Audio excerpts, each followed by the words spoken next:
Corona virus का कहर जारी है, वहां हलाकतों की तादाद बढ़कर 200 से ज़ायद हो गई है। चीन में इस वायरस से 9,600 से ज़्यादा अफराद मुतासिर बताए गए हैं। कोरोना वायरस के बढ़ते असरात को देखते हुए आलमी सेहत इदारे यानी WHO ने आलमी इमरजेंसी का भी ऐलान कर दिया है। उधर हिंदुस्तान, फिलिपाइन और तिब्बत में इस वायरस से मुतासिर मरीजों की तस्दीक हो गई है। हिंदुस्तान की रियासत केरल से ताल्लुक़ रखने वाले एक तालिब इल्म में कोरोना वायरस की तशख़ीस की गई है। सिक्योरिटी वजूहात की बिना पर उसे थरेश्वर मेडिकल कॉलेज में मुंतकिल किया गया है।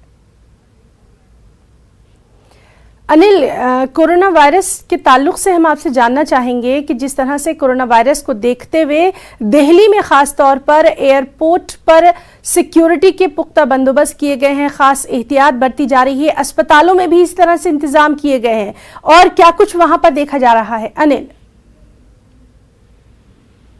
जब से कोरोना वायरस के चीन के वुहान प्रांत से आया, इसके बाद से दिल्ली सरकार ने, केंद्र सरकार ने इसको लेकर के एक एडवाइजरी जारी की, जिसमें 7 एयरपोर्ट्स हैं, दिल्ली, मुंबई, कोलकाता, चेन्नई, बेंगलुरु, कोचीन, हैदराबाद। जो ये 7 एयरपोर्ट्स हैं, ये वो एयरपोर्ट्स हैं जो सीधे चीन से जो है वो सीधे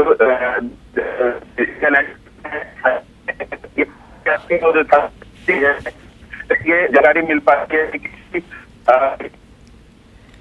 तो नाज़रीन, हम बात करने की कोशिश कर रहे हैं हमारे नुमाइंदे अनिल कुमार से। आपको बताएं कि कोरोना वायरस को लेकर हिंदुस्तान में खासी एहतियात बरती जा रही है, क्योंकि अगर देखें तो हिंदुस्तान, फिलिपाइन और तिब्बत में इस वायरस से मुतासिर मरीजों की तस्दीक हो गई है। हिंदुस्तान की रियासत केरल से ताल्लुक़ रखने वाले एक तालिब इल्म में कोरोना वायरस की तशख़ीस हुई है। ख़ासतौर पर अगर हम बात करें तालिब इल्मों की, जो कि तालिब इल्म चीन में रहकर अपनी तालीम हासिल कर रहे हैं, हिंदुस्तानी तालिब इल्म, उनके लिए ख़ास तौर पर एहतियात बरतने की बात की गई है। जो भी अभी इधर हिंदुस्तान वापस लौटे हैं चीन से, उनको ख़ास तौर पर कहा गया है कि वो अपनी मेडिकल जांच, तिब्बी जांच ज़रूर करवाएं और अफवाहों पर ध्यान न देने की हुकूमत ने बार बार अपील की है।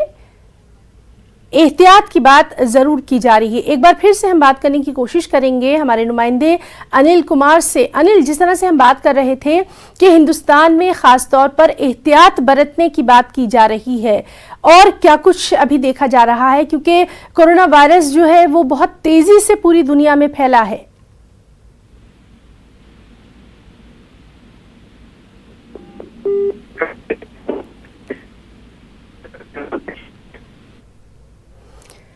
तो नाज़रीन, हम बात करने की कोशिश कर रहे हैं हमारे